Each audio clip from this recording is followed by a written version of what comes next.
on le sait maladroit, victime régulière d'accidents, mais l'agent immobilier y a été fort cette fois. Lui qui s'est blessé il y a peu a vu sa plaie se rouvrir. Il a tenu à partager cette tragédie avec ses abonnés. Le 11 mai 2023, Stéphane Plaza avait révélé l'origine de son accident survenu le 5 mai dernier. « Je me suis cassé le pied. Comme j'ai 12 points sur le pied, maintenant je suis cané. Je suis passé dans un tabouret qui n'était pas un tabouret. C'était du verre. Ainsi se déplaçait-il avec une canne. Mais terrible nouvelle, sa plaie vient de réouvrir. »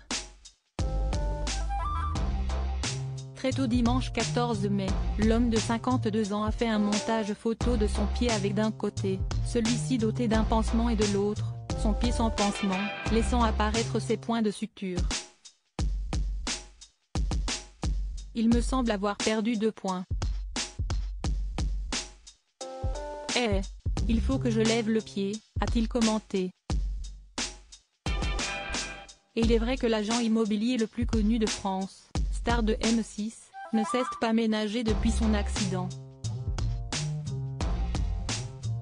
Lui qui joue actuellement dans un couple magique au Théâtre des Bouffes parisien avec son meilleur ami Jean-Philippe Janssen et Valérie Mérès, pièce de Laurent Ruquier, a continué de travailler. Avec sa canne. Il n'a donc cessé de s'appuyer sur son pied qui aurait plutôt besoin d'être au repos total. Un recordman des accidents. Faire la liste des accidents et blessures de Stéphane Plaza prendrait des heures car le meilleur ami de Karine Le Marchand est, en plus d'être maladroit, visiblement malchanceux.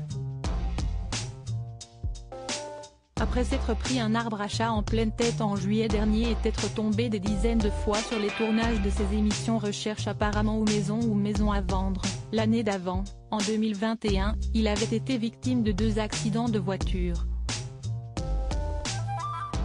En 2015, il s'est aussi fait renverser par un scooter et avait eu une fracture. Et en 1998, à la suite d'un accident domestique, il avait fait une chute de 2 mètres et s'était brisé les 2 talons. Bref, son corps a été maintes fois mis à rude épreuve. Pourtant il ne fait presque aucun doute que Stéphane Plaza ne lèvera pas le pied puisque la pièce Un couple magique continue, après 210 dates, à se jouer jusqu'au 24 juin à Paris. À moins, sans vouloir faire de mauvais jeux de mots, qu'il ne soit remplacé au pied levé.